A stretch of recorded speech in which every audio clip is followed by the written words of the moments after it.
시편 26편 1절부터 12절입니다. 내가 나의 완전함에 행하였사오며 흔들리지 아니하고 여호와를 의지하였사오니 여호와여 나를 판단하소서. 여호와여 나를 살피시고 시험하사 내 뜻과 내 양심을 단련하소서. 주의 인자하심이 내 목전에 있나이다. 내가 주의 진리 중에 행하며 허망한 사람과 같이 앉지 아니하였사오니 간사한 자와 동행하지도 아니하리이다. 내가 행악자의 집회를 미워하오니 악한 자와 같이 앉지 아니하리이다.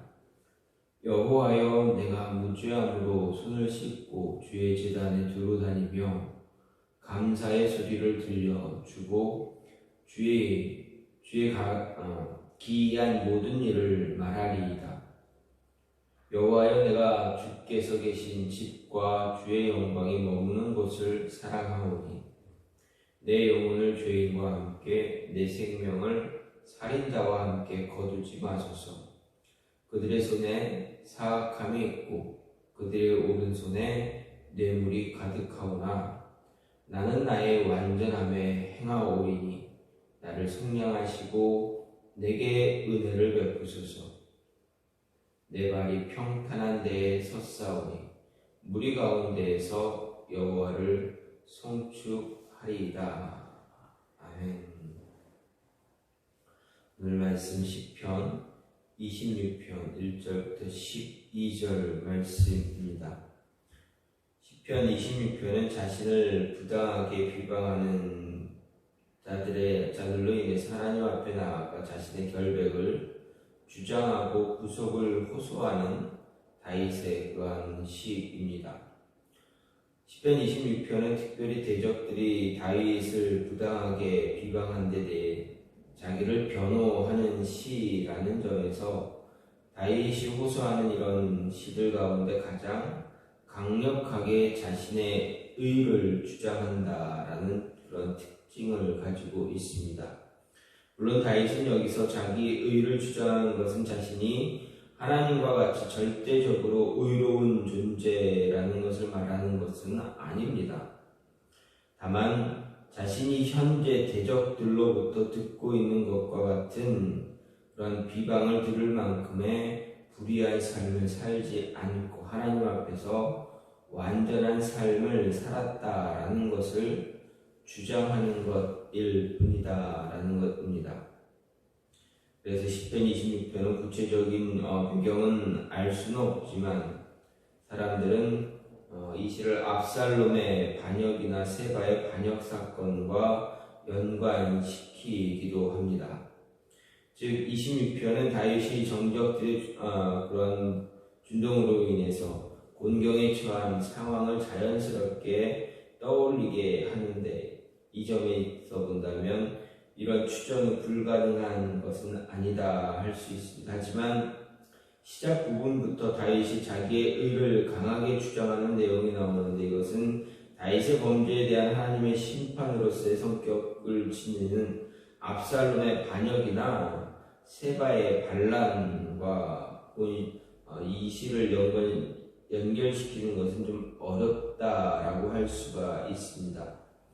또 26편은 그 내용 가운데서는 저자가 하나님의 성소에 있는 것을 암시하는 부분이 있는데 이 역시도 앞에서 좀 전에 언급한 두 사건을 배경으로 보는 것이 어렵게 만들어줍니다. 따라서 이 시는 어떤 특정한 상황과 연결시키기보다는 통치기간 동안 수많은 그러한 대적들의 도전 그리고 무고한 비방을 인해서 다윗 자신이 의로움에도 불구하고 억울한 상황에 있게 되었을 때 자신의 완전함을 호소하고 여호와의 공의를 바라는 그런 심정에서 하나님 앞에 나아가 간구하며 기도하는 것을 시로 옮긴 것 정도로 보는 것이 좋을 듯하다라는 것입니다. 그래서 오늘 말씀을 26편을 좀 내용을 보게 되면 1절부터 7절은 무고한 비방 앞에서 자신의 완전한 삶에 대해 주장하고 거룩한 삶의 각오를 밝히고 있는 것이고, 또 8절부터 11절은 죄인으로부터 자신을 구별하고 구속해 주실 것을 호소하며, 끝으로 이 12절은 자신의 신앙의 근거에서 구원을 확신하며 하나님을 송축하는, 찬양하는 그러한 내용의 시다라고 볼 수가 있습니다. 이런 시, 오늘의 시를 보면서 우리가 생각할 수 있는 것, 오늘 말씀을 보면서 생각할 수 있는 것이 무엇인가? 다윗이 자신의 통치 기간 동안 자신의 모습을 하나님께 인정받고 싶어하는 그러한 모습이 있다라는 것입니다. 즉, 하나님 나를 판단해달라 이렇게 합니다. 즉, 억울한 상황에 놓였을 때 자신을 비방하는 사람들의 그런 모습들, 그런 억울한 상황에서 자신은 그렇게 억울한 일, 이런 일을 당할 만큼, 이러한 비방을 당할 만큼 잘못한 것이 없다라는 것을 이야기하면서, 하나님 혹시 내가 잘못한 것이 있는지 없는지 판단해달라라고 이야기하고 고백하고 있는 것을 볼 수가 있습니다. 그러면 하나님께서 자신을 판단할 수 있는 근거, 자신이 하나님께 자신의 삶이 그렇게 자신을 대적하는 대적들의 그런 비방을 들을 만큼 잘못된 일이 없다라는 것을 판단받기 위해서 다윗은 어떤 모습을 가졌는가, 어떤 삶을 살아왔는가 생각해 볼 때 먼저 자신을 늘 말씀을 통해서 단련해 왔다라고 고백하고 있습니다. 2절 말씀을 보면, 하나 여호와여 나를 살피시고 시험하사 내 뜻과 내 양심을 단련하소서 이렇게 고백합니다. 즉, 하나님의 판단, 하나님으로부터 자신의 모습을, 자신이 어떤 자인가 판단받기 위해서 자신을 단련해 왔음을 고백하고 있습니다. 그리고 또 단련해 달라 이야기합니다. 자신을 비방받을 만한 그런 일이 없음을 하나님께 이야기하면서 그동안 단련해 왔고 또 단련할 것을 요구하고 있습니다.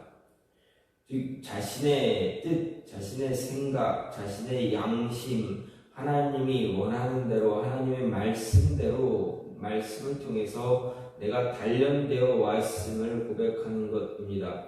그렇습니다. 다윗은 자신의 생애 가운데서 단 한 차례도 하나님을 떠나 하나님과 결별한, 하나님과 어떠한 대치되는 그러한 상황을, 그러한 일을 만들지 않았다라는 것을 볼 수가 있습니다. 늘 다윗은 말씀과 가까이 하고 하나님을 찬양하는 모습에 가까이 있었습니다. 그가 목동의 시절, 그가 양을 칠 때 얼마나 많은 그 시간 동안 하나님과 함께하며 묵상하고 찬양하는가, 우리는 그의 고백을 통해서, 그의 시를 통해서 알 수가 있습니다. 특히 사울왕 앞에서 자신이 어떠한 삶을 살아왔는지, 하나님 앞에서 얼마나 떳떳한 삶을 살아왔는지, 그래서 골리앗과의 전투의 싸움에서 자신이 승리할 수밖에 없는 이유를 설명할 때에 그가 말씀을 통해서 얼마나 단련되어 살아왔던 사람인가, 그래서 하나님이 자신과 함께하는 분임을 이렇게 강하게 이야기할 수 있는 그런 모습, 그 모습은 자신이 그만큼 하나님과 가까이 하고 있었고 말씀 안에서 살아왔음을 고백하는 그런 모습에서, 자신이 하나님 앞에서 그런 모습을 대해서 판단받을 수 있는 그런 이야기를 고백할 수가 있었던 것입니다. 그뿐만이 아닙니다.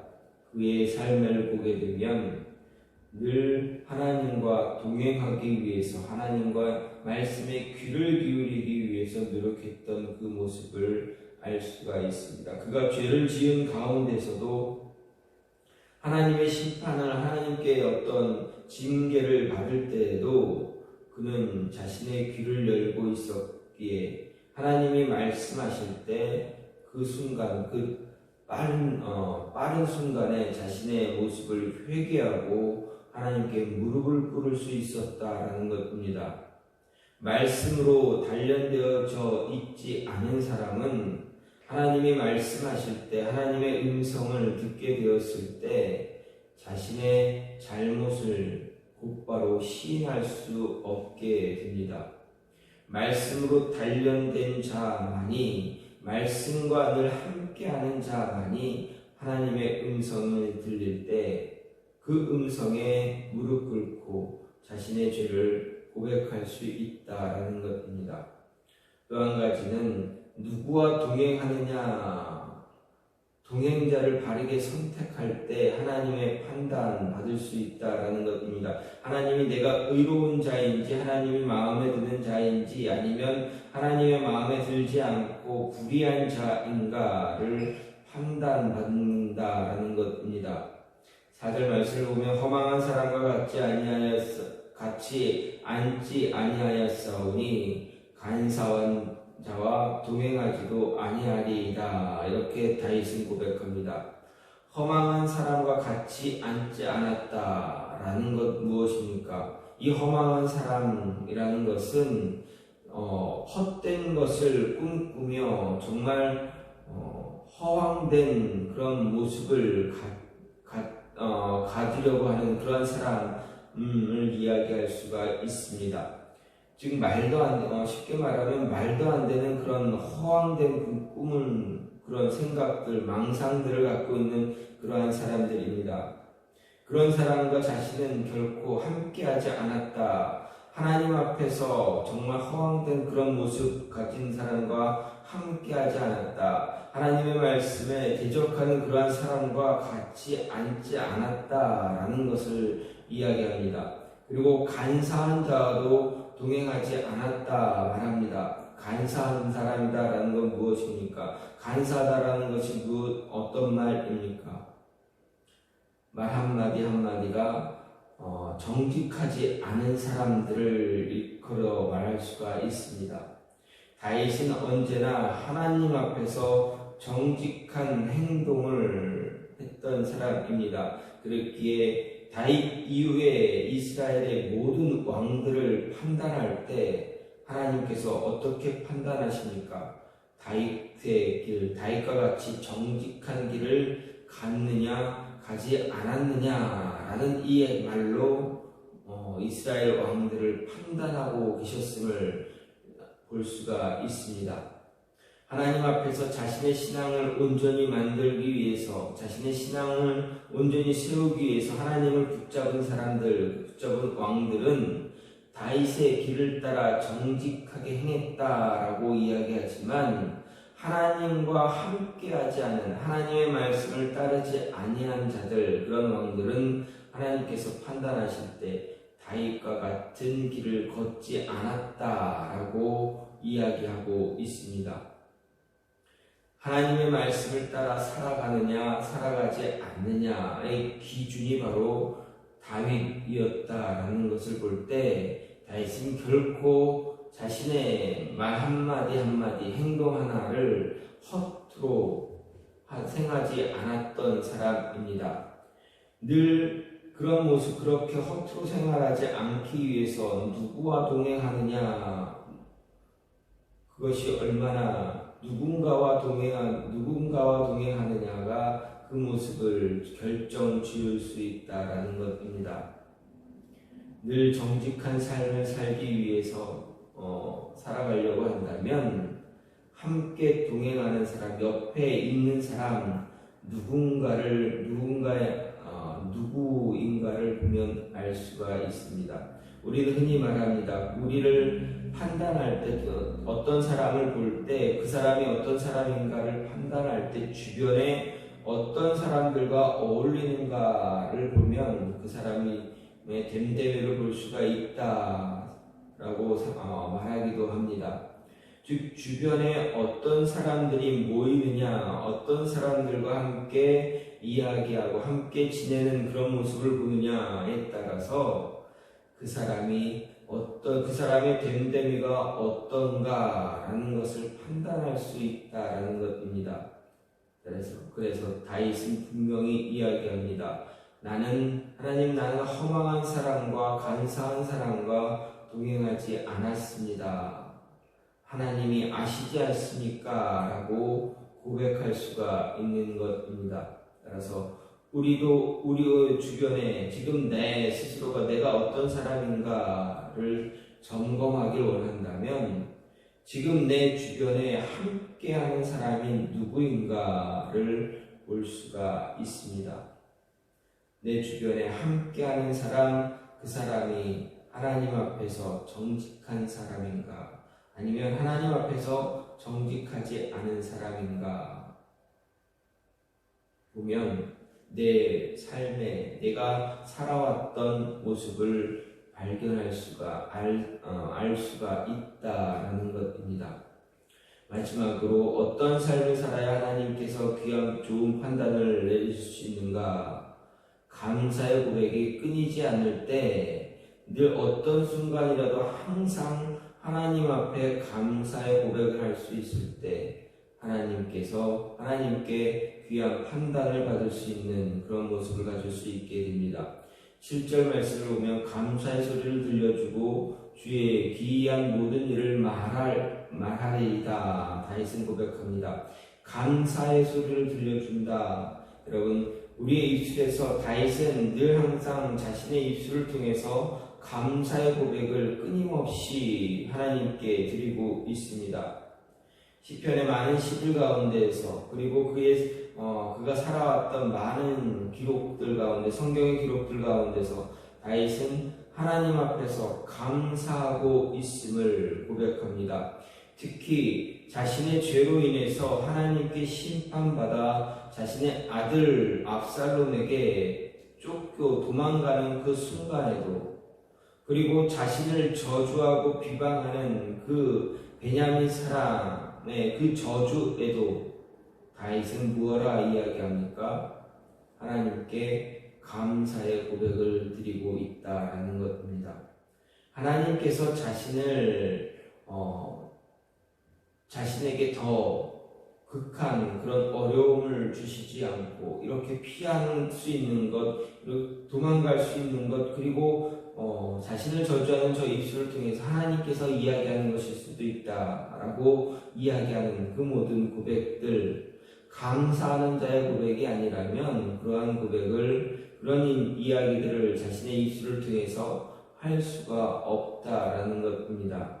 하나님 앞에서 늘 감사하는 자가 되지 않으면 자신이 힘들 때 늘 불평, 불만이 쏟아져 나와야 합니다. 하나님께 늘 감사하지 않을 때 자신을 저주하는 자의 입술을 그 이야기를 듣게 되면 어떻게 됩니까? 화가 나고 분노가 치밀어서 자신을 저주하는 자를 자신의 그 분노를 풀어내는 분노를 표출하게 되는 그런 모습을 갖게 될 뿐입니다. 하지만 그런 모습을 갖지 않았다라는 것은 그의 삶에 항상 하나님 앞에서 감사의 고백을 드리고 있었기 때문이다라는 것을 생각할 수가 있습니다.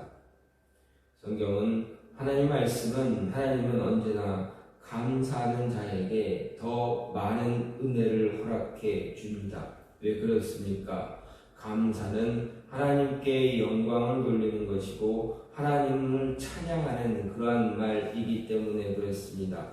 하나님을 찬양하고 영광을 돌리는 자에게 하나님은 더 큰 은혜를 베푸시기를 즐거워하신다라는 것 잊지 마시고 매일매일 하루하루 시작할 때 하루를 살아가는 그 순간 또 하루를 마감하며 잠자리에 드는 그 순간에도 우리의 입술에서는 늘 하나님 앞에서 감사의 고백이 고백되어질 수 있어야 한다는 것입니다.